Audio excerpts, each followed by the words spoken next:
Good afternoon. It's a very exciting session for me. I consider myself as an entrepreneur, even if I'm a social entrepreneur working for the public good. But to have at my side someone who is considered as one of the greatest entrepreneurs of our times, Sergey Brin, who is, as you know, the co-founder and president of Alphabet. I think it's a unique opportunity to exchange some views with you. And I wonder whether I should take my tie off or not. But let me go immediately into the subject. We talk a lot about the fourth industrial revolution. And I have written a book 1 year ago. When I look at the contents, I have the feeling such a lot is already outdated. What was considered a year ago science fiction is already reality. So maybe my first question to you is, where do you see the edges and the next frontiers of the fourth industrial revolution? That's a fantastic question. First of all, let me just tell all of you that you maybe should doubt my answers a little bit. So when I was heading up Google X a few years back, and one little project we had in there, which is now called Google Brain, which was this AI effort, but I didn't pay attention to it at all, to be perfectly honest. And myself having been trained as a computer scientist in the 90s, everybody knew AI didn't work. It's not like, people tried it. They tried neural nets. None of them worked out. And this fellow who was, one of our top computer scientists, Jeff Dean, would periodically come up with me and, look, the computer made a picture of a cat. And I'd say, OK, that's very nice, Jeff. Go, do your thing, whatever. And fast forward a few years, and now Brain probably touches every single one of our main projects, ranging from search to photos to ads to everything we do. And this kind of revolution in deep nets has been very profound and definitely surprised me, even though I was like right in there sitting, like I could throw, paper clips at him. It's an incredible time. And it's very hard to forecast. Mm-hmm. What can these things do? We don't really know the limits. And in 100 years, if we imagine ourselves that, that these can do kind of everything we can imagine and more, it's a hard thing to think through and has really incredible possibilities. But I think it's impossible to forecast accurately.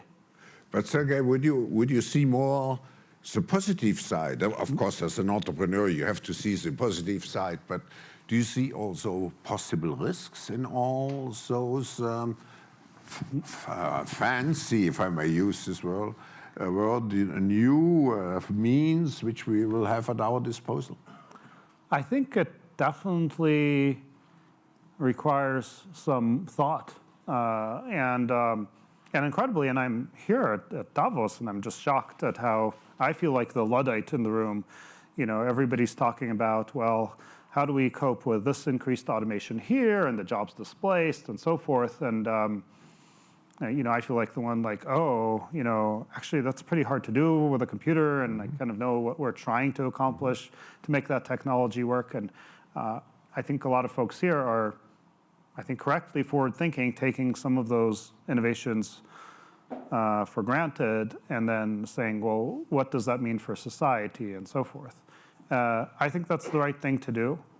I think thinking through sort of AI as the continuing of the automation that we've seen in the past 200 years and how that evolves society and economy and social order that's the smart thing to do. I don't think it's sort of impossible somehow, but it deserves a lot of thought.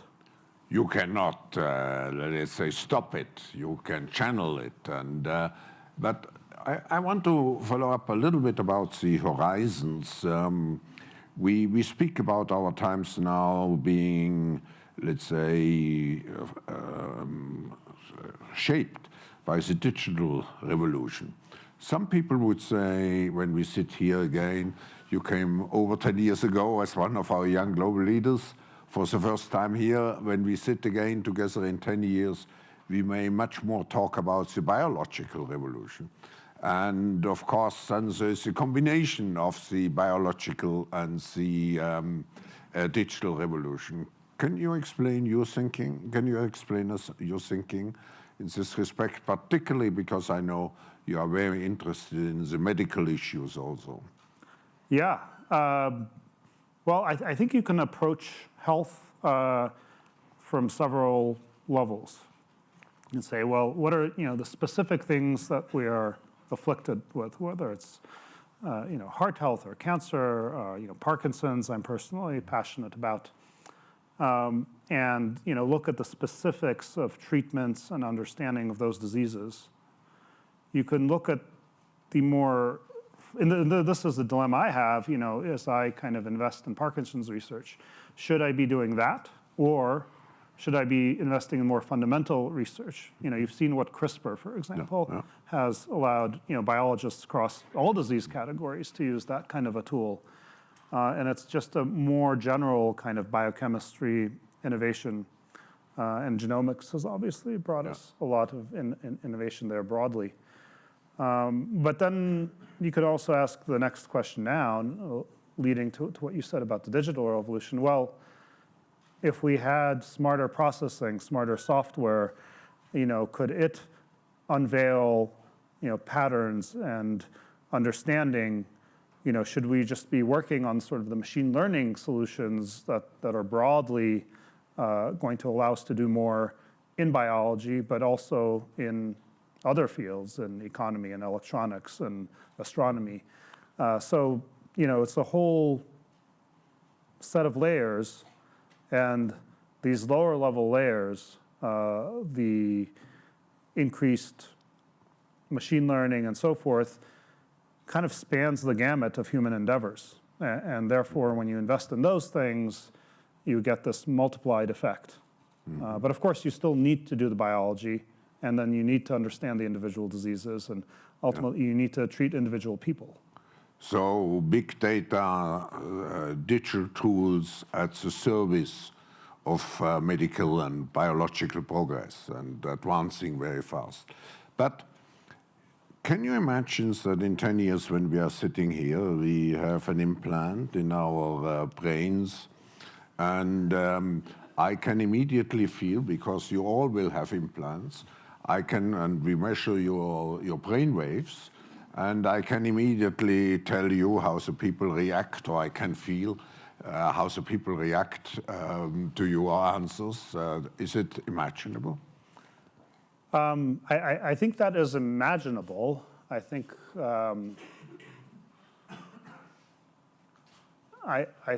you can imagine that. You can imagine, well, you're going to be sort of transplanted into the internet, so to speak, to live forever in a digital realm.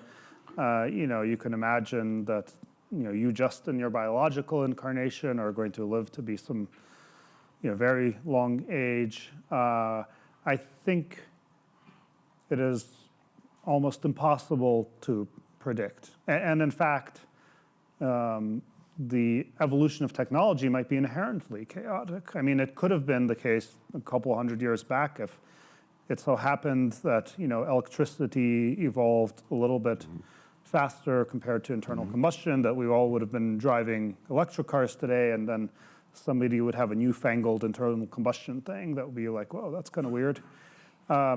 But history happened to go one way. Maybe there are fundamental inherent reasons for that.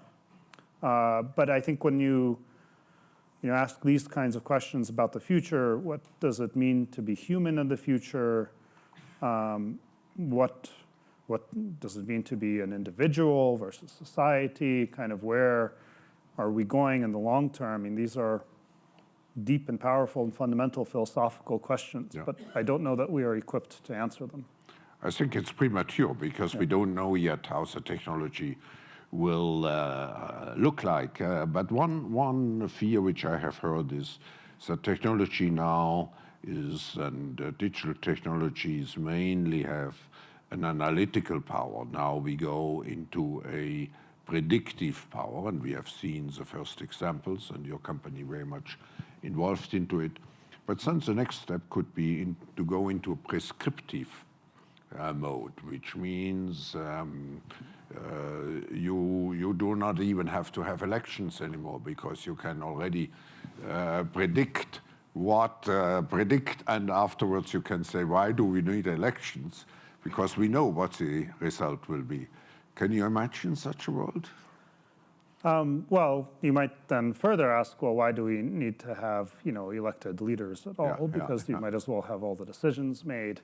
I think that's, once again, I mean, you're venturing into, I think, profound questions. You can ask also, what will we actually want? I mean, we have a set of values and desires today that are probably pretty different than, before the Industrial Revolution, and different still than before the Agrarian Revolution. And we might continue to evolve. And many of us today participate, obviously, all of us probably, in the global economy, developing and so forth. Some of us choose to be, Buddhist monks, and we just seek enlightenment through our spirituality. So, I mean, I think people have different ways of evolving and finding meaning in different situations. And it could be that the way we look at it 100 years from now is so different than we look at it today that it's almost unrecognizable for us, the thinking, the rationale, and the desires.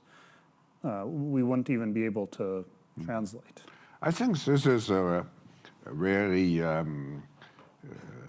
not only interesting, it's a crucial issue.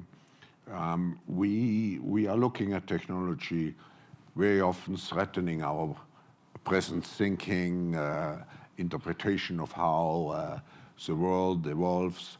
And actually, we need new, you used the word meaning, we need new concepts to define what humanity is and what the purpose of our lives is. And we may go much more again into the direction of, people are afraid of robotization, but it may be humanization, which robotization will allow. This is a very optimistic, let's say, perception, which personally I share, but would you agree?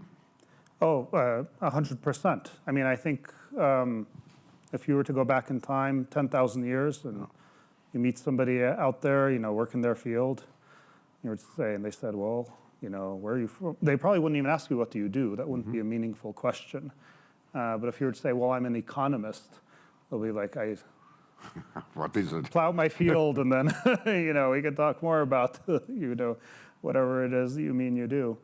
I think it is exactly true. I think that if some of the burdens of day-to-day life that have been increasingly alleviated through technology, through agriculture, and so forth, maybe that leaves us free to really think a little bit more deeply about who it is we are and what it is we seek.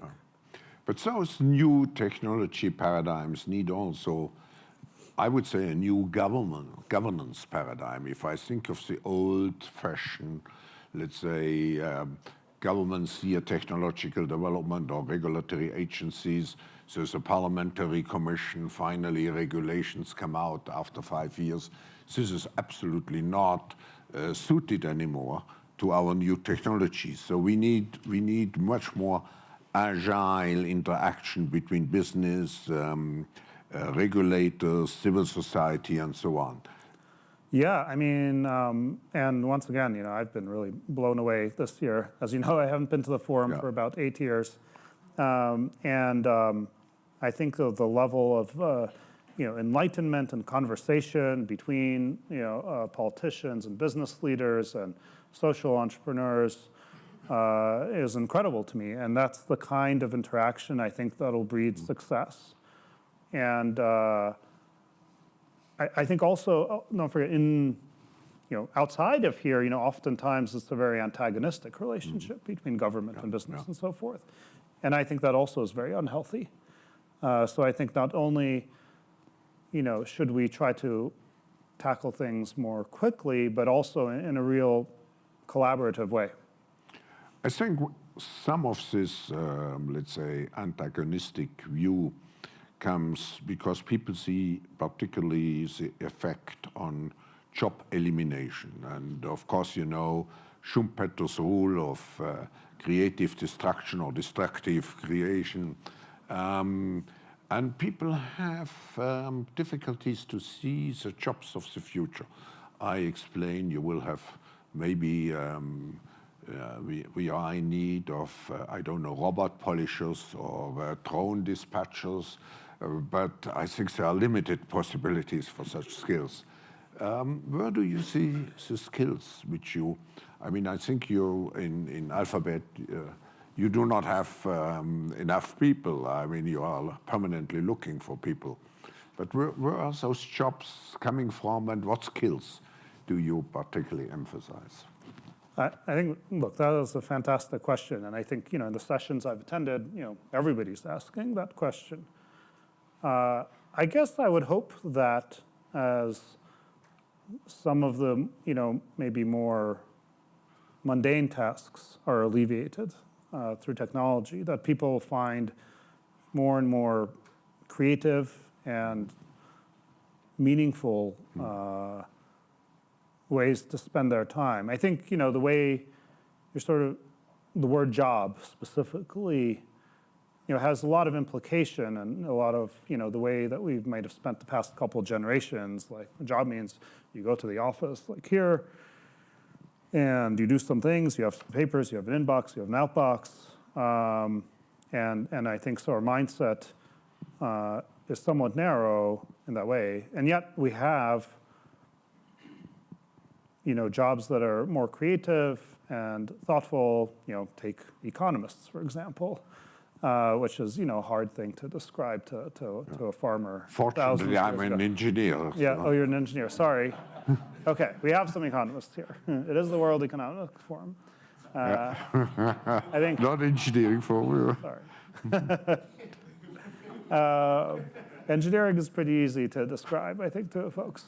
Yeah. But being an economist is not like that easy to describe. And it's not that we need 5 billion economists.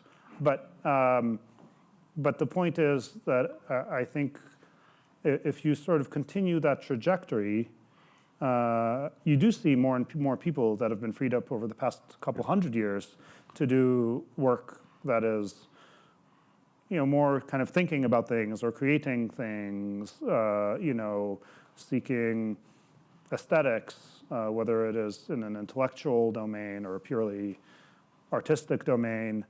And I would hope to see that trend continue. And I would hope that the world would find an opportunity. This is where I think education becomes very important. And I think broad education. Yeah. But as some of these jobs are displaced, giving people the opportunity to get educated from the point of view of having actually the education resources, the financial wherewithal to be able to pursue that. Like, you don't want to be studying Shakespeare and going hungry or something like that. And being somewhat open-minded, giving people a chance to develop different skills that aren't necessarily, okay, we have 5,000 needs for this exact kind of thing today. Because probably the thing that you want exactly 5,000 of today is the thing that also is more realistically automatable. Yeah. So I think it's important for people to be able to have freedom to study, financial opportunity to study, and to get meaning. I think in addition to work being an important way that we exchange money and whatnot, people find profound meaning in their day-to-day jobs, and I think that's another important thing for us to preserve. Okay, I would say this is the key, let's say, message for me, or the hope that we can move from jobs which are meaningless much more to meaningful tasks. And so maybe in the social area, in the cultural area, and that will be the underlying concept for a more humanized society. But I also agree with you, we need, we shouldn't look at individual jobs now. Where do we need 5,000 jobs more and so on?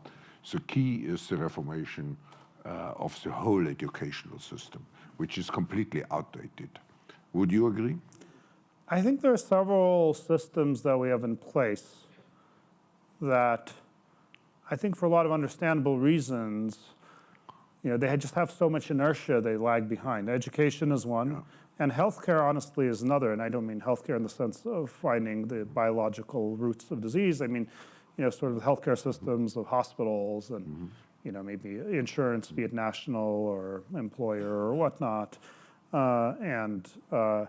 These systems are just so deeply embedded from an infrastructure point of view, from a sort of governance point of view, and so forth.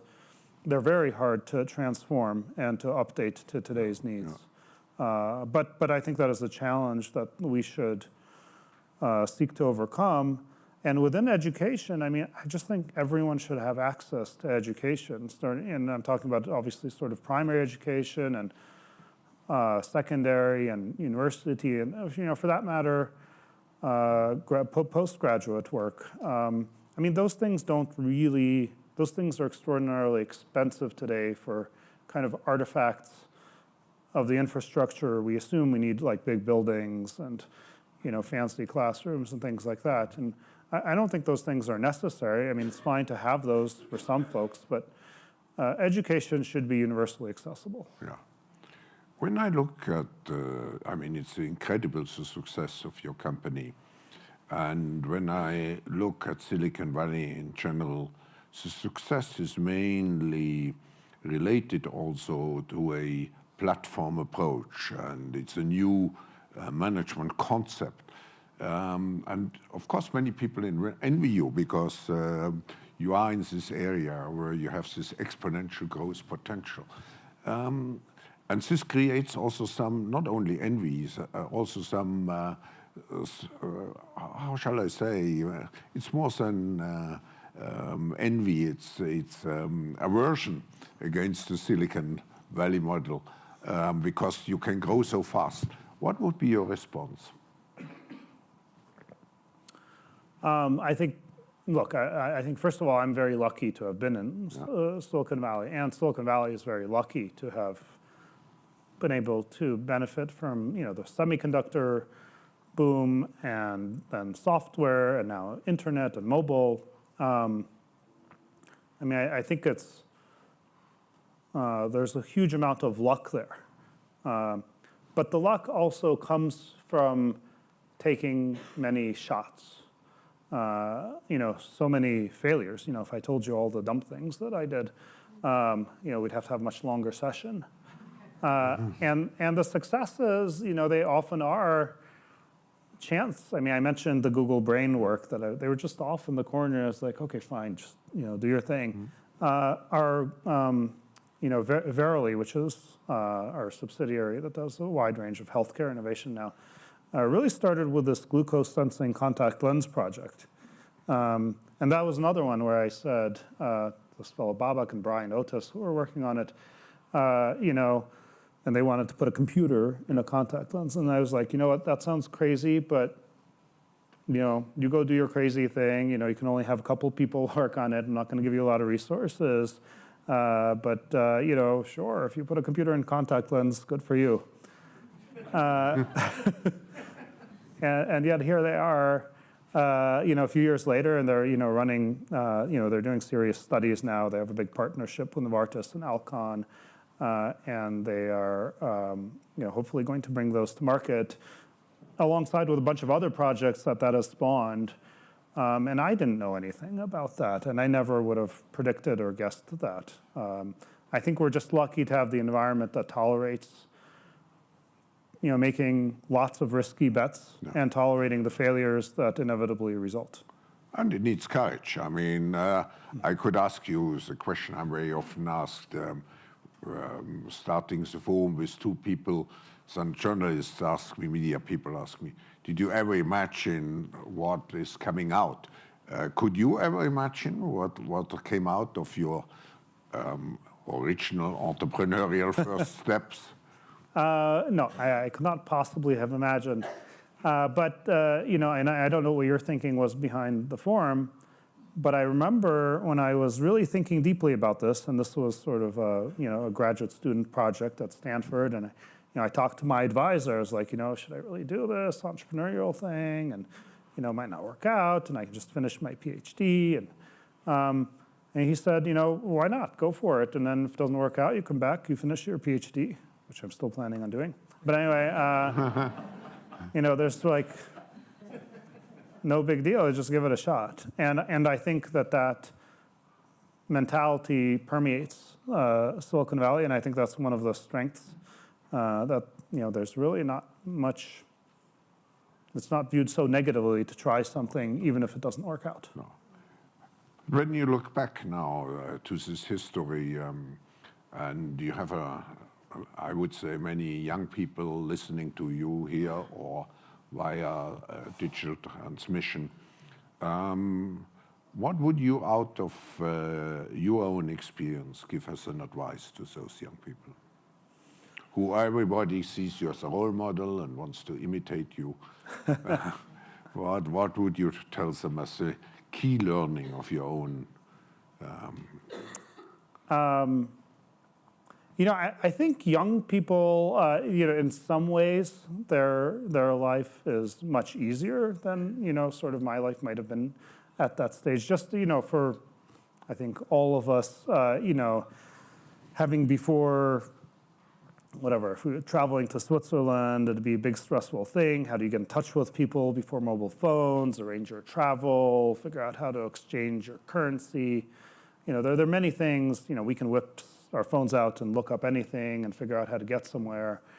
There are a lot of affordances that are such conveniences today that make it easy. But there's also a global stage that makes it hard, actually. Because if when I was in school and I was on the math team or whatever, I was just compared to other kids in the school, and I did quite well against them, and I found myself, I'm good at that, I'm good at that. I think I find younger folks today their measures of themselves are always, especially, the ambitious ones, are on this global stage. It's said like, well, I have to be, number one in the world at this, or that, and I'm like, that's a really tall order, and I think it can be discouraging in a way, because if those folks say, well, I'm number 1,000 in the world at this game, which in my world would have been an enormous achievement, because that means like you were definitely the best in like your city and your state and whatnot, but it's hard, and I think there's a little bit of discouragement. So. I would encourage young folks to, take chances and pursue their dreams and, try to silence out kind of the voices that say, well, actually, there are like 1,000 startups trying to do whatever, self-riding bicycles or whatever it is they happen to be doing. And I think the key is to have fun in your startup and not from the beginning on to think of the IPO, which may bring you $1 billion. That's key. And that was certainly your motivation to make it a success. Yeah, I mean, I certainly had no dreams of such economic success. And I think you're exactly right. I think you should have fun and not be so weighed down by the weight of expectations. That I think sort of this global network, unfortunately, one of the downsides, I think it creates that weight. We are coming to an end of this fascinating discussion, but my last question would be, I came from a luncheon and we had a discussion. We said, or the conclusion was, we can address the issues which we have to confront in the world, not just in a rational way. The world in some way has to digest this tremendous speed of change, complexity of change, which creates an emotional turmoil. So we have to respond much more also with values and not just with rational answers. And what would be your values? What are your driving values, Sergey? Well, first of all, yeah, I think that's a very good question, an amazing question, and not having been in Davos in 8 years or so, I'm like kind of even confused in a good way, because all these business executives and CEOs and everybody's wondering, well, how are people going to find purpose, and what about all these refugees? What about income inequality? I kind of feel like I'm at Burning Man, but. Almost, except we're all wearing clothes. But I think it's a wonderful thing. So I think for whatever weird reason, maybe it's because we're kind of San Francisco hippies, but Google has always had this a little bit of that kind of social responsibility view. Also inspired, by the way, by Salesforce, Mark Benioff, and his philanthropic work as part of the company. I think you're phrasing it exactly correctly. I think it can't be the case that companies such as ours are just purely profit motivated. Sort of you can't just take Adam Smith. Well, apparently I've learned here that Adam Smith's earlier work was actually much more touchy-feely than The Wealth of Nations, but. But you can't just think about narrowly, oh, this is your business, you're just going to maximize earnings, it doesn't matter what else is going on around you. And I think the leaders here, from what I can tell, are broadly concerned about, be it climate change or wealth inequality or this issue of job creation, all of those things. And so it seems to me that companies are taking those things seriously, and we ought to be. And maybe there's some greater way to write about that, to imbibe that in kind of the principles of company formation. Because I don't think if you look at the laws and the regulations and SEC kind of rules, technically you're meant to be purely profit seeking, and that's not really a reasonable position to take. Sergey, it's a great opportunity to unfortunate opportunity, because I would like to have much more time to conclude this session. And what you just said is particularly with, let's say, some Silicon Valley companies like yours, people see those companies having tremendous power. And I was recently together with a prime minister of quite an important country who told me there are 3 or 4 powers left in the world. One is US, one is China, and one is Alphabet. So you have this, let's say, image of a very powerful organization. And I think this session was very important because it showed us that behind those organizations are people who are not detached from the world, people who ask themselves still questions. They do not now necessarily make everything possible to reign over the world. No, those are people who have questions, who have doubts, who, in your case, I may say so, who are modest. So I think this session was very important, and I thank you for sharing with us not only your ideas, but your personality. Thank you very much. Thank you very much. Thank you. Great session.